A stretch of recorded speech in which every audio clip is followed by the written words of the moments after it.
Hi, everyone. I am Lisa Caprelli, and I am so proud to be interviewing my guest and fellow children's author and teacher, Dr. Dawn Menge. Welcome, Dawn. Well, thank you for having me. I'm excited to talk to your audience. So tell us about the Queen Vernita series. It's actually named after my grandmother, Vernita. She was an astute businesswoman and a world traveler. So she taught my mom how to travel, and then it kind of went down the generations.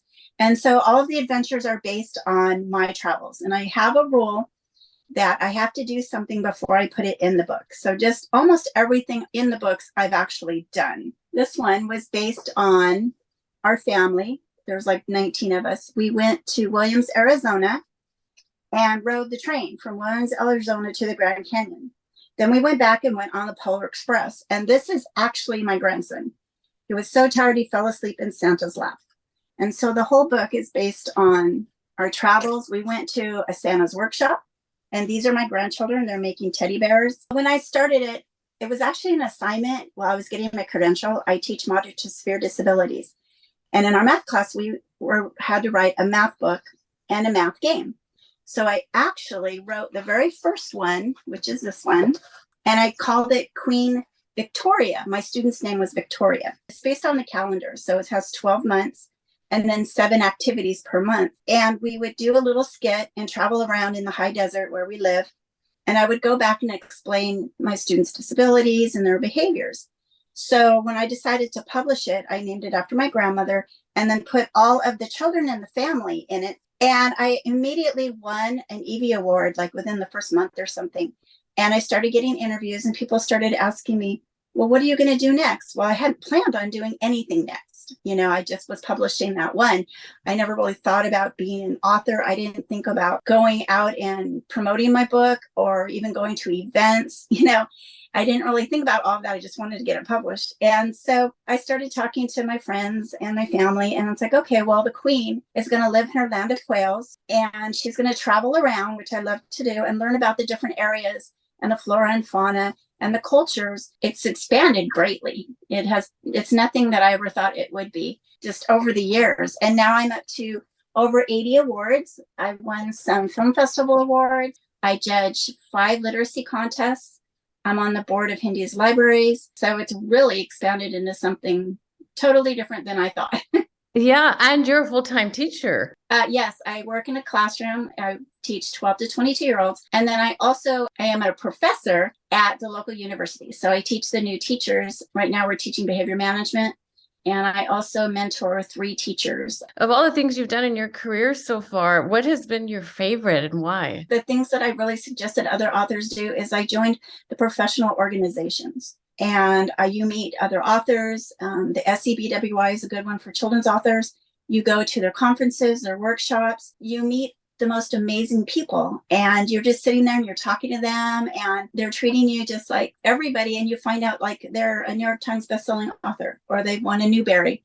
And you're just like, wow, I just had lunch with them. I've just met so many really neat people. And I think that's one of the best things that has really come of this. What has been some of the feedback from your readers, from children, from parents on your amazing books and art and influence, Dawn? They love the fact that they can use them. Like this one is based on the coastline of California. So I do a lot of things in Tempe, Arizona. And I've had parents buy the book to use it while they're going up the coast, while they're visiting. So it's got tide pools and caverns. And so the children read it. They read about the facts of whatever it is on that month. Each month is something different. And they just love the fact that they're educational and they can learn all sorts of different facts and cultures. So now that you have traveled, what advice would you give for people who are in a budget but still want to travel and get to new places? Camping's a good one. Going to like travel agencies. A lot of people don't like to do travel agencies, but they can get you really good deals. And definitely if you need to take your own food, take snacks, and take the children. Sometimes people say, I'm not going to travel because my child's too little. And it's like, no, they're never too little, That's good advice. So, Dawn, what would you tell your teenage self? Start traveling sooner. Don't limit yourself. When I graduated from high school, there's only 80 people in my high school class. And I didn't think I would go to college. I didn't think about that. I got married at 19, had 3 kids right away. And now I have a PhD. What you're doing as a teenager is not going to be what you're doing as an adult. Did you do your first books pretty quickly and then they took longer? I had a thing where I wanted to do one a year, and I did that for about 4 or 5 years. And then I got behind. So over the pandemic, because we were teaching online, so I had more time at home, I decided to do 100 podcast interviews. So I got up to, I think I'm at 89 now. And because I couldn't go to the events anymore, I was spending a lot of time traveling to events and promoting my books. And so then I decided I was going to catch up. And so I published 5 books over the pandemic. So now I have 3 more I'm working on. I just, try to catch up. I know you love family and you have grandchildren. The legacy of your creating, what? Educating others on students with disabilities. They're in my books. Promoting education and literacy. I mean, part of Hindi's libraries is they say that 63% of low-income children don't even have a book in their home. I mean, and that's amazing because there's libraries, they go to school. So you think like everybody has a book, but they don't. Promoting literacy and of course reading, because the more you can read, the more you're going to be able to do in your life. Why has working with students with disabilities been important for you? I love teaching them independence. My dissertation is on our transitioning. They go out to work, they transition into adulthood. And it's really important to me that they build their independence and that they're proud of themselves. Sometimes the parents or the school you're at, they don't want to promote the students' independence and their mainstreaming. And so you have to fight a little bit and get out in the community and push them to be the best that they can be, and then find all of their own traits, their own value system. I know you've worked with many students through the years. Could you give an example of a student maybe you started that had some challenges and then the joy that you saw in helping them overcome challenges? So I work in a self-contained classroom. So our students are like the hardest students to work with maybe in a district. And so I have 3 students that have increased like their academics 3 and 4 grade levels, and their social skills and their community skills. And I'm actually sending them back to district, which is kind of like graduating. It's just so thrilling. And the parents, first, they don't understand like, oh, you're trying to get rid of my child. No, they're doing so well. We're bringing them up in the world. And then when they start understanding that, like, oh, my child is doing really well. This is a great thing.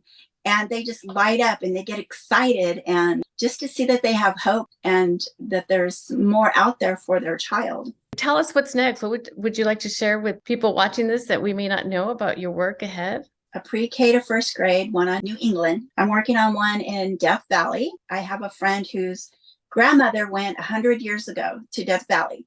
So we're taking her trip and then my current trip, and we're kind of shadowing the other to the differences of them. And so in July, I'm going to Italy to an author event. I'm going to speak to the Italian children about storytelling. And I'm going to have a great time. I've never been. And so it's going to be all new. And we're going to go into Rome. And I don't know what else we're going to do yet. And also going to Alaska this summer. So I'm really looking forward to that. And there are going to be books written about Italy and Rome and whatever I get to see there. What a great way to preserve your memories. I mean, it's really like what you're creating is a travel and adventure series, right? Yeah, and it's a legacy for my family because a lot of our trips are family trips. And so, like I said, they're the actual pictures of our trip. It's a legacy for them too. Any last words you want to share? Keep reading. Keep reading. Okay, well, thank you, Dawn. Thank you for being with us today.